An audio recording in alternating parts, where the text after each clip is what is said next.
What's up guys, Nepenthez here and welcome back to another MFL video. It has been a week since the last piece of content here on the channel, so lots of catching up to do as we near towards the end of the season and also a little bit of a look ahead at the next season. But before we get into that, first of all, if you're enjoying the content, feel free to drop a thumbs up on the video and subscribe to the channel if you haven't already. And then two other bits of information for you. First and foremost, Mendy. If you haven't already joined MFL and you want to, make sure to use this code on the screen right now or in the linked comment or pinned comment or linked in the description. You know the motives. And upon signing up and completing the objectives, you will get yourself a free player. Now, the minimum spend is $25. It's going to come to part 2 in just a moment. But with Season 5 looming, guys, and pre-contracts available now as well, you can start building into your Season 5 clubs. And it's going to be an exciting one because, of course, the Spark League is going to be here next season. And we are going to have another tier in the MFL world, which I'm super excited for. Maybe I'm biting off more than I can chew, but I really think I want 5 clubs in Spark next season, especially based on the number of MFL that I'm going to win this season. I'm going to have a lot of players to fill into clubs, and I want to keep that self-sustaining. Second of all, Disney have got this really cool feature right now, or like promo offer with regards to Dapper, where if you sign up to Disney using the link in the pinned comment as well, the Disney link there, and buy their pin set, it's like $6.95, or for me it was £6.95. You get $25 into your Dapper wallet, and so will I. And so I went and tested it, well, not tested it, I went and did it with Josh. I did his, I used his link there. And as you can see here, at April the 13th, which is just a few moments ago, I bought the Disney Pinnacle by Dapper Labs for $6.95. And then at 11:34, I got the $25 added to my Dapper balance. So if you wanted a free, $18 to help you on your journey with MFL, you can just go and buy that setup with the link down below, and then you'll get $25 for free, and so will I. So it's really cool. What I do understand from it, though, is that it is non-withdrawable. That $25 that you get. So it's not like you can just do it and then withdraw the $25. So first and foremost, you can use that $25 to spend on MFL, and it will help you get your free player from using my referral link. So we're just referring, and everybody's winning. With that being said, guys, as I said, it has been a week, and it has been a week. So many ups and downs. Some really bad choices and bad decisions on my part, leading me out of one of the cup competitions. And then a really good run of form as well, meaning that I did get, I have got a great chance of getting promoted in one of my leagues.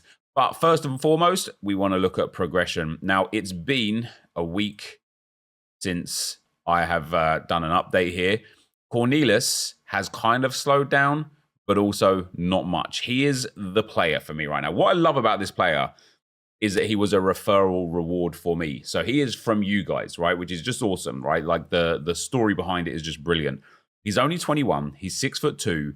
He's up to an 81 now. He's gained more pace, more dribbling. He's on 98 shooting. Maybe that's where it caps out for him. But off the back of his shooting kind of almost capping out, his pace and dribbling have started moving mad. And when we look at his progression, I mean, look at that. From last season, he only gained 1, 74 to 75. This season, he's gone from 75 to 81. But more impressively, when we look at the growth from him this current season, he's gained 6 overall, but 7 pace and 7 dribbling, 3 passing, 8 shooting, 2 defending, and 2 physical. What a monster upgrade. And when we look at everybody in my portfolio, in my agency, he is the biggest grower this season, and he is the highest rated. And it just feels good because I feel like next season, and what's really interesting about him in general actually is he's not getting much game time. And that's surprising because the team that he plays for right now, I think they're going to get relegated. Or at the very least, they're going to be, I think they're going to finish 9th. And because they've got in their last 3 games here, Modena, they've got Bronze Cameroon, who are 4th. They've got Retro Degen, who's second, and then they've got Music City, who are first. So you can probably understand that they're likely going to take 3 Ls. At best a draw, maybe a win if they're lucky, which means they're going to struggle. They're going to struggle. And so when looking at this guy's team and looking at the minutes played, and when we look at here at performance, we don't even need to look at his 3 strikers. These are the only strikers he's got. I believe he plays a 2-striker formation as well. Let me have a look real quick here. Yeah, 2-striker formation, only has 3 strikers, and yet Cornelius has got 5 games less than Hrvatin and 6 games less than Campisi. And I can't understand why. Because when we look at Campisi, okay, he's got 6 more pace, 14 less shooting, a lot more passing, and a little bit less dribbling. And Hrvatin has got 85 shooting, so 14 less as well. Has got a bit more pace and dribbling, passing and physical quite similar. But surely, especially if you're in that relegation zone, surely you would be putting him up front every game and just rotating him out, because 98 shooting isn't nothing. It is so significant that I wonder if a few of these games that he's lost, maybe not the 4-0, not going to be much of a difference there. But, a 1-0 loss, let's look at his XG, right? 1.34 XG, 9 shots, 3 on target. Let's have a look at the match report and look at what his strikers have actually done here. So let's go attack, go into Modena only, and look at his shots. His Cam had 1 of 3 shots on target. Campisi, 0.48 XG, 2 out of 3 shots on target with no goals. I'm just saying, Cornelius scores those, right? And then where's his other striker? Oh, what a performance. Do we have detailed stats on this level of player? Oh yes, we do. So for Modena this season in the league, he's got 14 appearances, got 15 goals to be fair. 50% shots on target. That's not bad actually. 15 goals from 8.45 XG. Fair enough. I mean, listen. He's got a golden boot as well, which is something I long for, guys. I long for it. Maybe this guy's, yeah, mate, I don't know. Anyway, I would be playing the guy with 98 shooting, personally. Especially if he's getting decent output from these guys anyway. I would be playing the guy with 98 shooting. And so for next season, guys, what I like about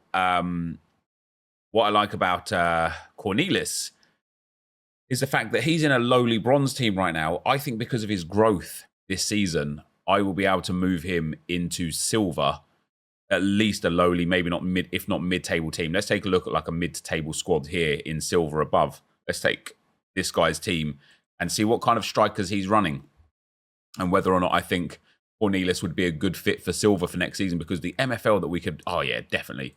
Look at that. This guy, 90 shooting, love that. Similar properties, way less shooting, but a bit more pace and dribbling, a bit more physical there. And then this guy's second striker, a little bit less shooting. That's another high, low-rated card with really high shooting. Passing, dribbling is a bit higher. This guy's arguably a bit better. He's 83 rated as well. And then the other striker here, 91 shooting and 87. Jesus Christ, look at that card. He's unreal. 91 shooting, 87 pace and 80 dribbling. That's mad. But Cornelius is not. I think his shooting is obviously a big booster for his overall and for why he's I like him and he's prominent. But I don't think it's unreasonable to presume that I could get him into a mid-table silver team, and then the discrepancy of MFL rewards at that point.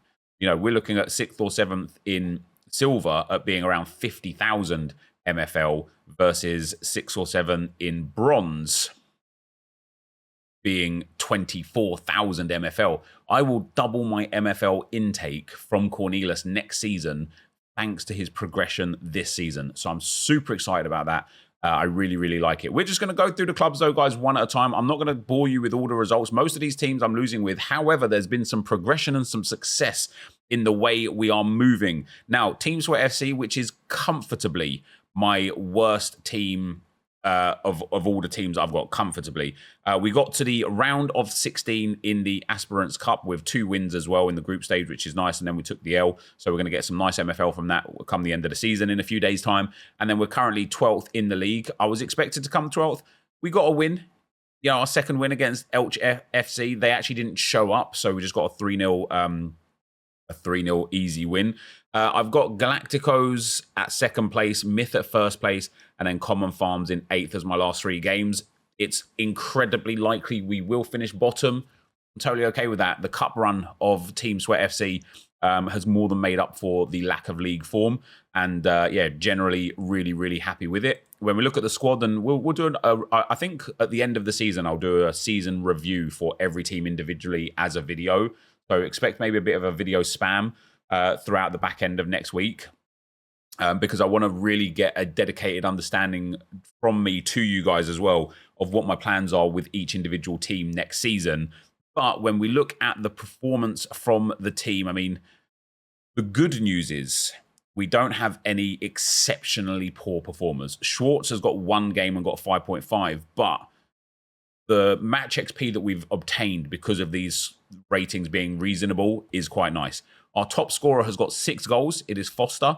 And our top assister is Guzman and Grandjean with 5. Now, Grandjean's got striker and left mid, and he plays a bit here and a bit there, which is why he's kind of got some goals and some assists. But overall, that's where we're at with Team Sweat. The league is... the league's being comfortably won. And I think I spoke on this a little bit in a video before. But one of the things that I really want to do throughout playing MFL is teach people how to extract the most value out of your own agency. And I think players like this are not extracting great value whatsoever. He has got 79 rated center attacking midfielder. Now, not only has this guy missed out on match XP because he's playing against lesser players, he's missed out on training XP because he's training with lesser players, which means he's prolonged his ability to reach his prime age because he's got him in a bad setup, right? In a team where he's way, way, way too good.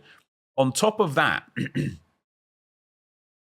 if he had loaned him to bronze, Bath's 5% or 4% that he would have taken from being in a bronze team will be almost as much MFL as Myth FC will win in general in the league.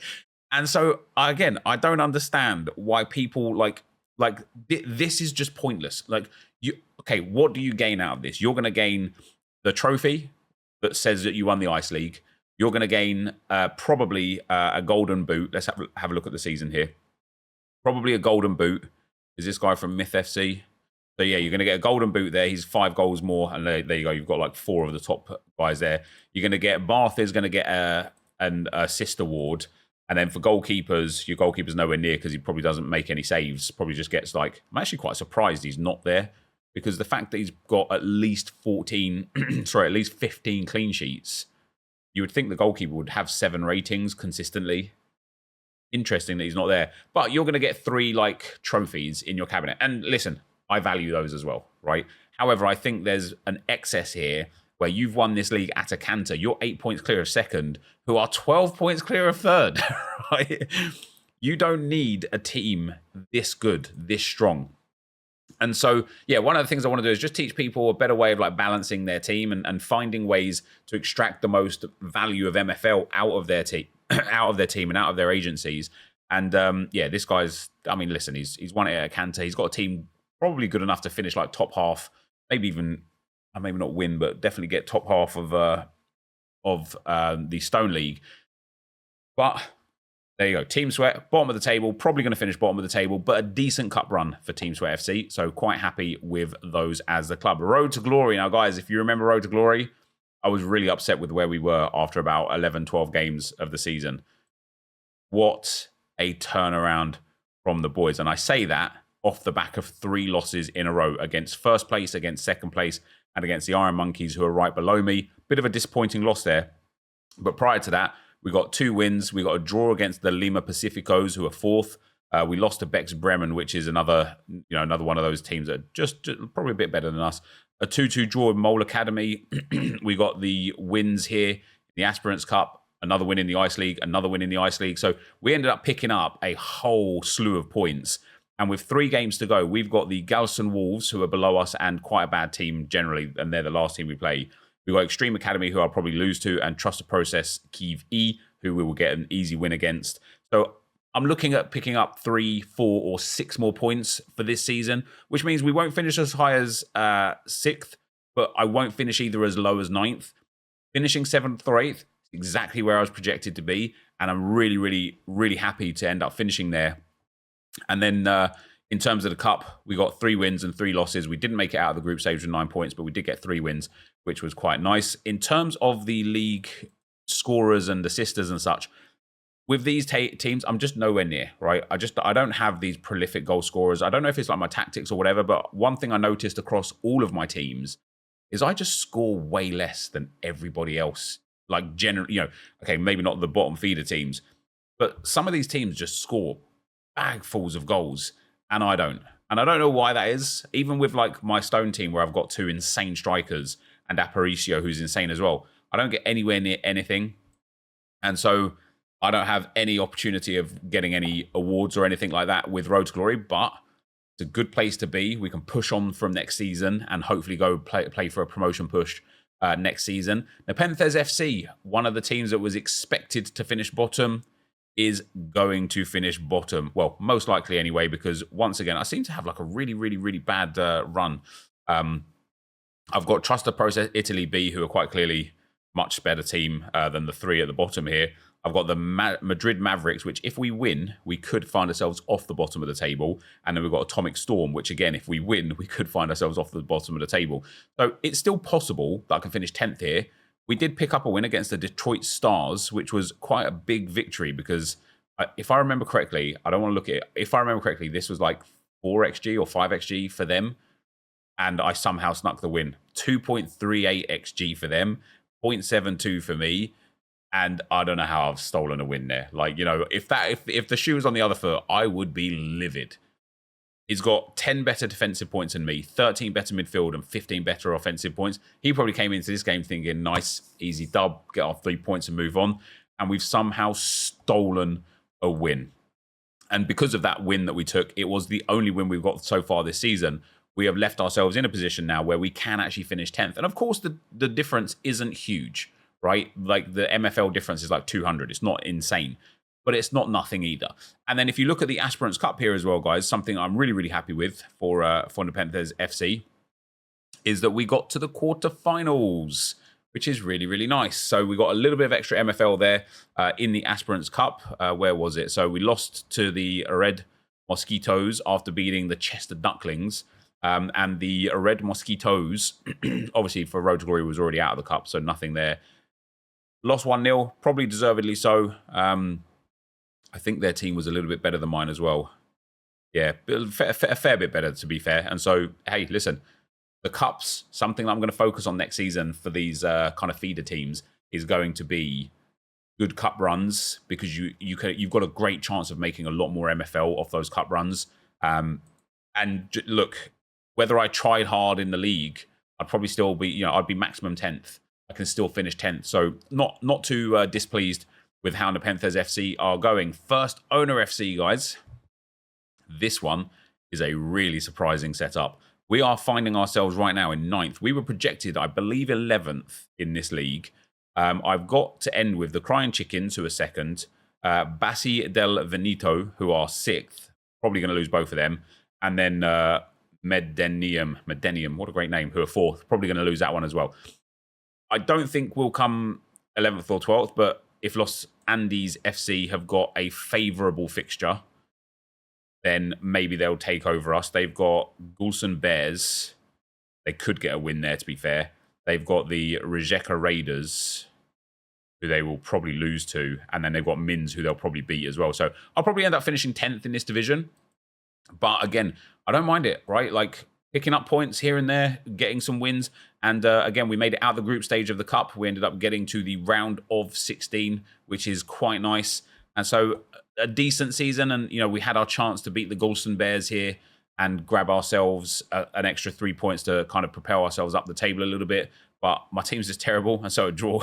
It's just people must be furious, like dropping points to my teams because they're just bad teams, aren't they? And so yeah, when we look at First Owner FC, I mean, it is what it is, right? We're where we're expected to be.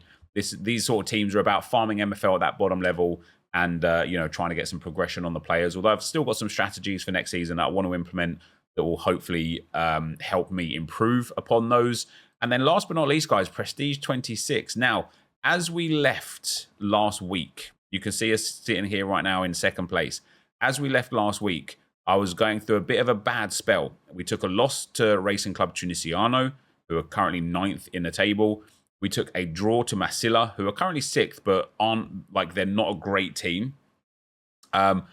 We beat Belo Horizonte. We got the win in the cup. I drew with Cremona. That was huge. I lost in the Rivals Cup. Guys, I forgot to change my team. I was on holiday, so obviously, everything was a bit up and down. The plan, because I had the easiest game there, I knew I could rest here for a tough game against Qatari Pula. I played against Cremona, I think with my bad team, right? Yeah, look at that. I put Giles and Graziani. They're my two lesser strikers, a 68 and a 65 rated instead of the 74 and 75 rated. I had Moyes and Cordero in midfield instead of Sekaira, who's probably my best centre midfielder. I've got Giles in at centre-back instead of, I can't remember the name of the other guy, who's my rotation centre-back, just there to cover for the fitness. I've got Adam, who is, actually my fullbacks are kind of 6 and 2 3s. They're both really, really good. And I started Aparicio in this game because he just had really, really high fitness. But I put this team in purposefully against Cremona because I wanted the fit squad in the cup, because the cup MFL at that point was looking good. I went and lost 2-0 in the cup because I did not change my team at all, which means the stamina of these guys was even less than it should have been because they'd just played. I didn't have my star players in, and even though I lost 2-0, it was such an even game. The XG is quite even. My possession was a bit favourable. If I had my best team in, I feel like I win this game. And I'm just literally frustrated with myself. Obviously, it's just one of those things that happens, right? As I say, I was on holiday with the kids. I thought I'd got around to changing it, and I just didn't. And so we ended up taking the loss. On the flip side, happy accidents and all. On the flip side, we took the win against Breeze Atao B. They're bottom of the table. That's expected. I then went and beat Qatari Pula. Now, they're actually the second best team in the league. And one of the reasons why, and I was going to rotate against Qatari Pula as well because I was hopeful that I'd get through the cup and have another cup game here. I ended up getting the win against Qatari Pula and a good performance as well, with a goal coming in the 56th minute from Ibero.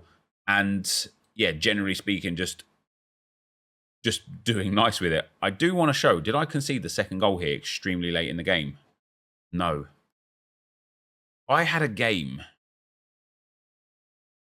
where I lost in the 90th minute. I asked, I'm going to find it. It's a cup game. I asked some of you guys in one of the Discords if there was extra time and penalties in the cup, because the way that I lost one of the games in the cup was ruthless. I will show it.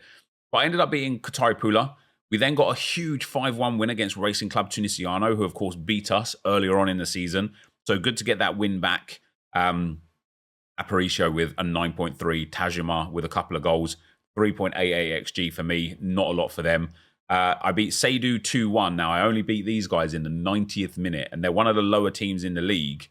And I don't even know, I wasn't the 90th minute, I beg your pardon, the 75th minute. I knew it was late in the game, but yeah, a late winner in a tight game. I didn't expect to struggle against Seydu so much because they're 8th. They're almost in relegation zone, but they're not a great team. But actually, this table is quite tight between 2nd and 9th. There's not a huge difference there.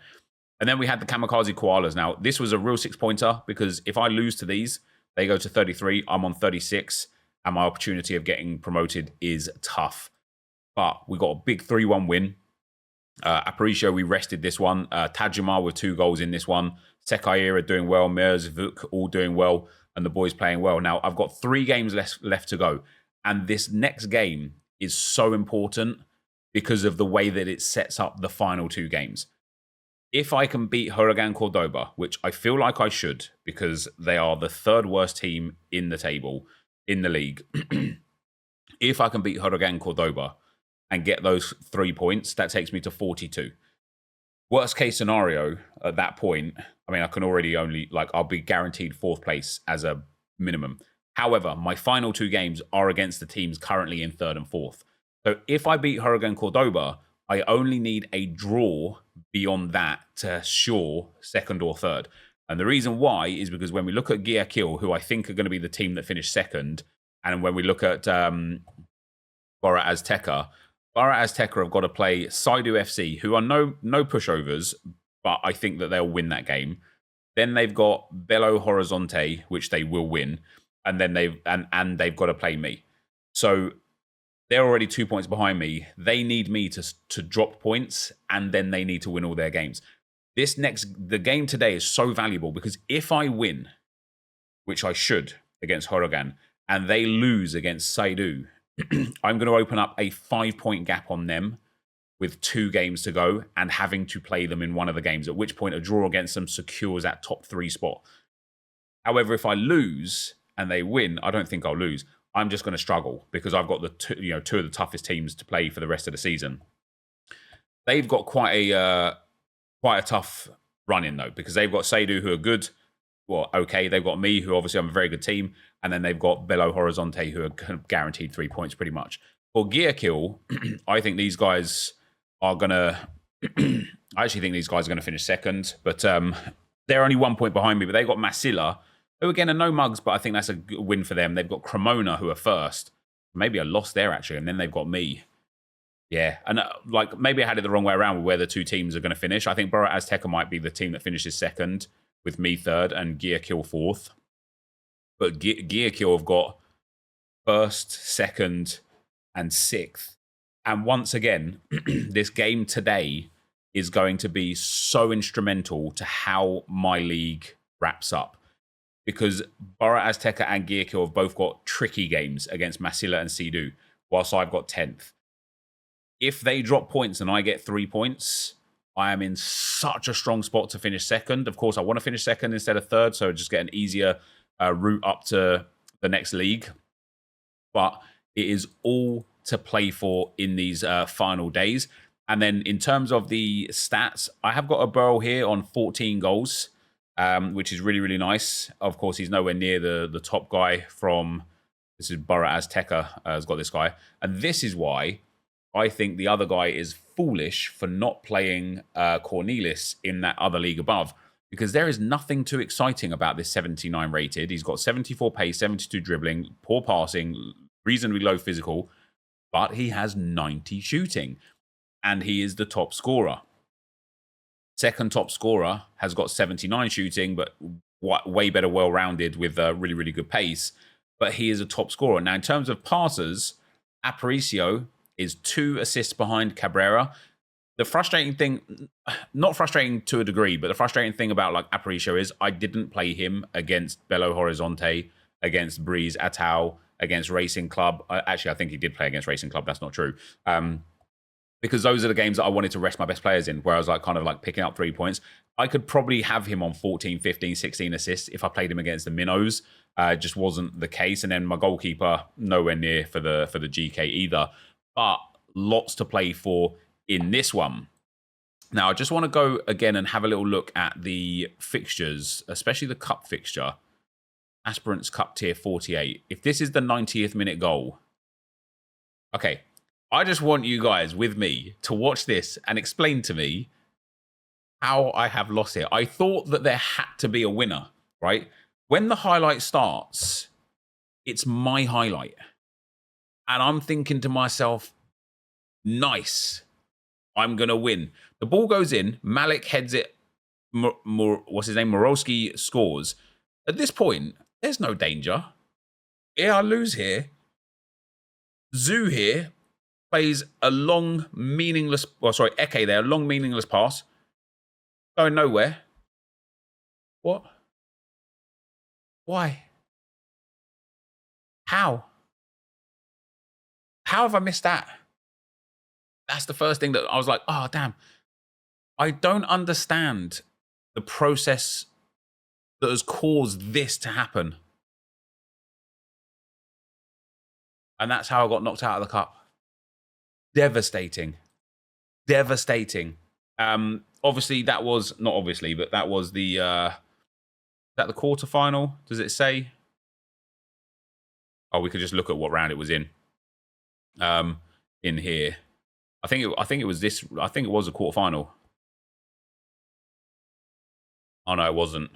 It was here, and then Pancho's went on and got another win, and then eventually lost to the team that's in the final. GG's to them. But I missed out on, what was the MFL difference there? Round of 16 was 210. I missed out on 280 MFL because of that, and maybe a little bit more. If you know, if I would have ended up getting through this round here as well, which I might not have done, you know, who could say? But with all of these teams, I'm really, really happy with how the season is kind of like wrapping up. I'm really content with where everything is going. You know, progression, other than Cornelis, really hasn't been as good as I would have hoped. But I think next season is going to be a lot better for my overall progression. You know, I've got some players that literally haven't gained a stat. Look at all of that. It's all dead. Like, but a lot of these guys are going to be in Spark next season, that are going to be in a division where they're getting game time. And I think that's half the problem. Like, look at this Jorgensen. I can presume that he probably hasn't played a single game this season. Nothing. And who knows? Like, obviously he's getting training XP, but who knows if, you know, he would be flying if he was getting some game time, right? And so, yeah, I'm looking forward to restructuring next season. We're going to have a lot of content coming out over the next few days of my own strategies, what I'm going to plan to do with each club, buying some new clubs and getting involved in that regard. And also a lot of videos on kind of making tutorials out of the white paper. You know, the white paper is absolutely fascinating and full of quality information, and I think is a real good way to teach people how to play the game. But for today, guys, that is going to be the end of the video. If you did enjoy it, be sure to like, rate, and comment, subscribe to the channel if you haven't already. And for now, guys, I'm out. Peace.